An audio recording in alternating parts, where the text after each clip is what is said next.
La vidéo que vous allez voir, c'est probablement la plus frustrante et la plus difficile à faire de toute l'histoire de la chaîne. Frustrante tout d'abord parce que le site historique que je vais vous emmener découvrir, la citadelle de Doulan, eh bien c'est un site qui a connu des histoires incroyables et il est impossible de tout raconter dans une vidéo. J'ai essayé de faire un résumé, vous allez voir, c'est déjà complètement dingue. Difficile ensuite parce qu'une partie des événements qui se sont déroulés dans la citadelle de Doulan ne sont pas franchement amusants, mais les murs, les pièces, les lieux sur place semblent encore habités par beaucoup de fantômes qui cherchent à raconter leur étonnante histoire. Bref, bienvenue dans la visite, aujourd'hui je vous emmène à Doulan, la citadelle des ombres. Et en fait, cette citadelle que j'ai derrière moi, c'est la toute première de France. Donc la consigne pour les canonniers, c'est d'aller aux toilettes avant de rejoindre leur poste, mais surtout de garder leur urine. Le concept est assez simple, on y met les femmes considérées comme déviantes. Ici, nous sommes sur le site d'un des bunkers nazis les plus secrets de la Seconde Guerre mondiale. Là encore, une autre vision de l'enfer probablement.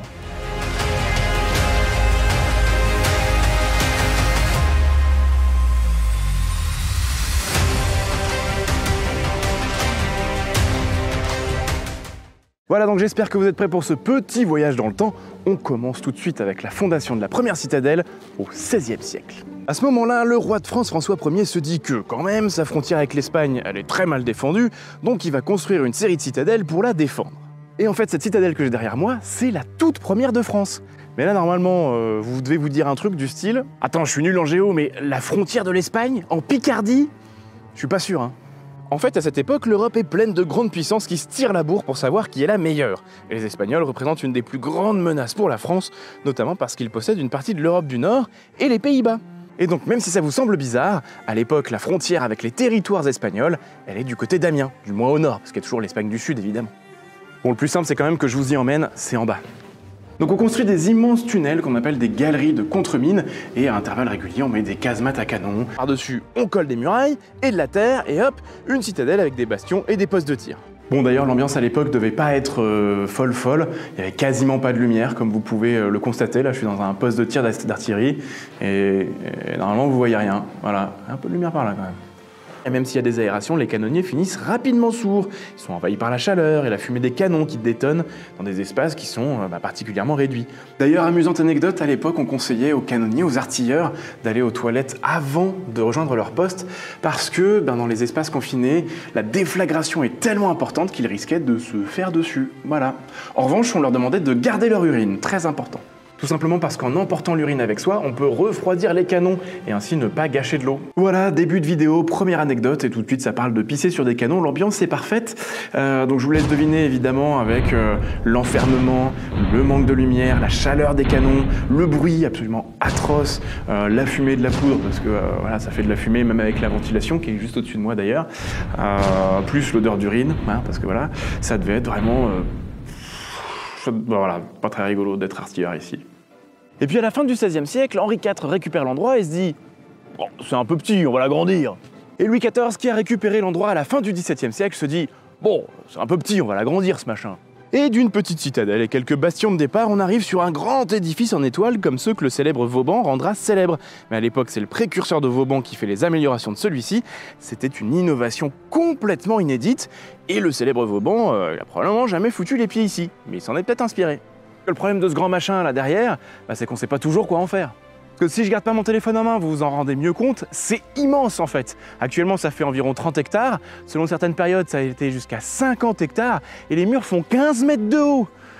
C'est grand, c'est très grand. Donc à la fin du XVIIe siècle, comme on a réussi à repousser la frontière, ce truc-là ne sert plus à grand-chose, donc on commence à y enfermer les prisonniers politiques, des nobles un peu trop turbulents, des opposants au régime en place. Bah oui, c'est pratique, on les oublie là, c'est grand, et puis bon, ils embêtent personne. Voilà.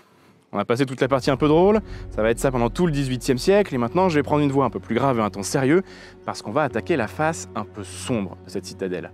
Avant c'était juste des trucs de guerre, les prisonniers politiques déjà c'était un peu limite, mais vous allez voir que ces pierres ont vu vraiment des choses très particulières. Au XIXe siècle arrive quelque chose que vous avez vu dans plusieurs séries et films, des centres d'enfermement et de rééducation pour femmes. En France, il y en aura 3. Un à Rennes, un au château de Cadillac, dont j'ai fait un sujet il y a 2 ans et que je n'ai toujours pas osé sortir, et Doulan. Le concept est assez simple, on y met les femmes considérées comme déviantes. Criminelles, jeunes de bonne famille ayant eu le malheur de tomber enceinte par accident, des délinquantes considérées comme étant en dehors des clous de la société du 19e siècle. Discipline de fer, quelques divertissements, mais surtout l'apprentissage de tout ce qui pourra les remettre théoriquement dans le droit chemin. Et pour les plus récalcitrantes, il y a un mitard, c'est exactement là que nous nous trouvons.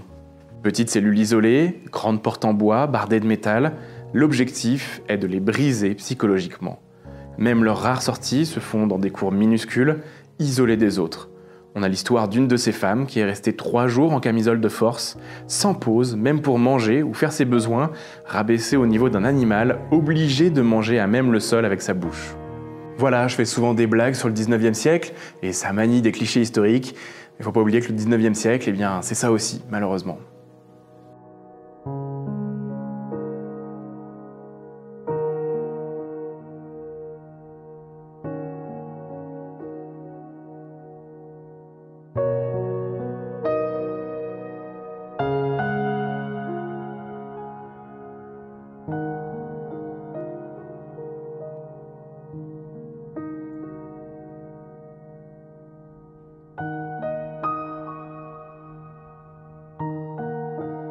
Pour ce demi-millier de femmes résidant ici, une autre idée de l'enfer.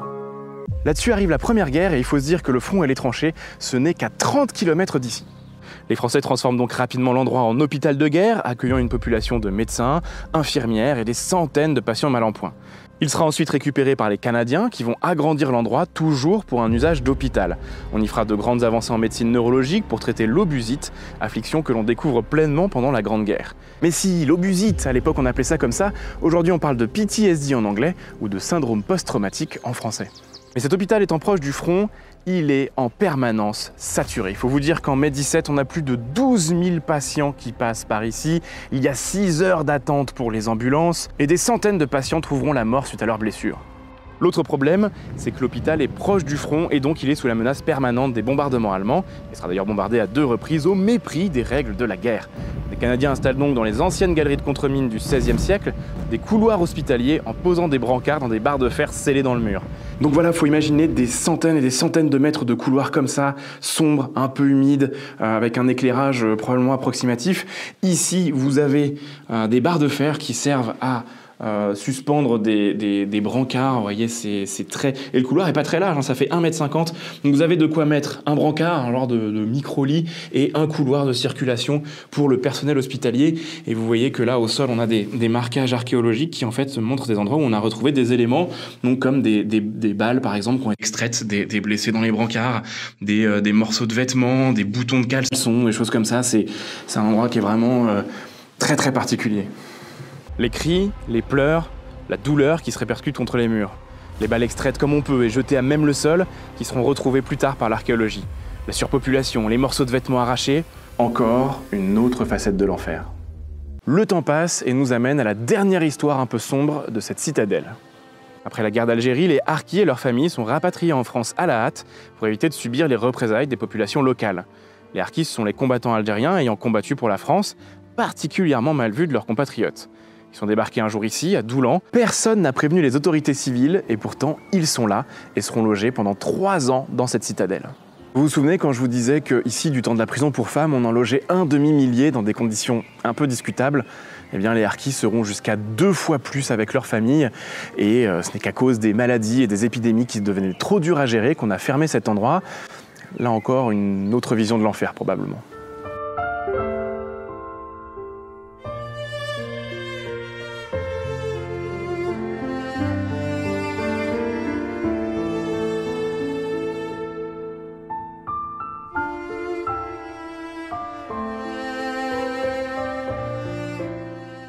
J'ai gardé la dernière histoire pour la fin, parce que bon, déjà, je sais que c'est ce qui va vous intéresser le plus, donc pour le watch time, c'est toujours bon. Mais en plus de ça, il faut se dire que cette histoire est incroyable. Ici, nous sommes sur le site d'un des bunkers nazis les plus secrets de la Seconde Guerre mondiale. Et si vous ne voyez rien, c'est normal, c'est juste sous nos pieds. Mais le mieux, c'est que je vous y emmène, vous allez voir, c'est assez étrange. En fait, la citadelle a d'abord servi à stocker les prisonniers de guerre après Dunkerque, au début de la guerre, puis de camp de travail. C'était une extension du camp de travail de Buchenwald, mais quelque chose va se passer en 1943. La Wehrmacht va décider de prendre possession des lieux afin d'y construire 5 bunkers dans le plus grand secret, parfaitement camouflés dans la forme du bâtiment d'origine. Leur objectif, en faire le grand centre de pilotage et d'analyse des fusées V1, les plus grandes armes de bombardement de l'Allemagne nazie.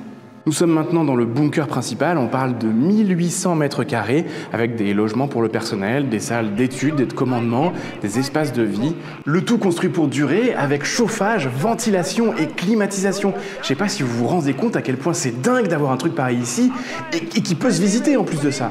Il y a un autre bunker enterré plus loin dans la citadelle, et un troisième que je vais vous emmener voir parce qu'il est étonnant. Bon alors sur place ici, il y avait 5 bunkers bien cachés, je vous en ai montré un, là je vous emmène voir un deuxième. Alors on pense que c'est un de ces bunkers là mais on n'est pas sûr, et vous allez voir que c'est surprenant. Alors pour ça il faut s'enfoncer un peu plus dans la végétation et là soudainement on tombe sur ça. Alors ce bunker là il est beaucoup plus petit que le précédent et en fait on ne sait pas exactement encore trop à quoi il servait et l'hypothèse la plus probable c'est qu'il servait de bain, de zone de détente, comme des thermes un peu.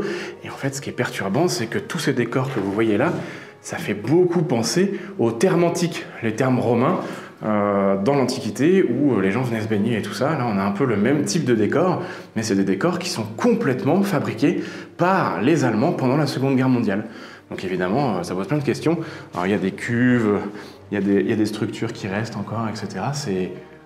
Voilà, c'est assez intriguant et l'archéologie suit son cours. Alors normalement, parler de mystère en archéologie, c'est un peu tabou, parce qu'il n'y a pas de mystère en histoire, juste des choses que nous ne savons pas encore. Mais je vous avoue que je n'ai jamais vu un bâtiment historique avec autant d'histoires, autant d'énigmes, autant de choses qui restent à découvrir, et des choses passionnantes à raconter. J'ai l'impression de vous avoir dit tellement de choses et si peu à la fois. Il reste des centaines d'anecdotes à vous raconter. Dans les prochains temps, je vais mettre quelques vidéos sur Instagram pour apporter plus de détails et plus d'anecdotes, donc n'hésitez pas à aller vous abonner, je vous mets le lien en description. Mais je vous recommande surtout d'aller visiter les lieux, suivre les guides passionnants, et peut-être que vous entendrez parler des étranges balles de revolver, du fantôme de Mata, des bureaux cachés, du mur des fusillés, de l'orgue de la porte, des 2 secondes les plus longues de l'histoire, et surtout, si on sait qu'il y avait 5 bunkers allemands ici, mais que j'ai pu vous en parler que de 3, où sont les 2 restants ?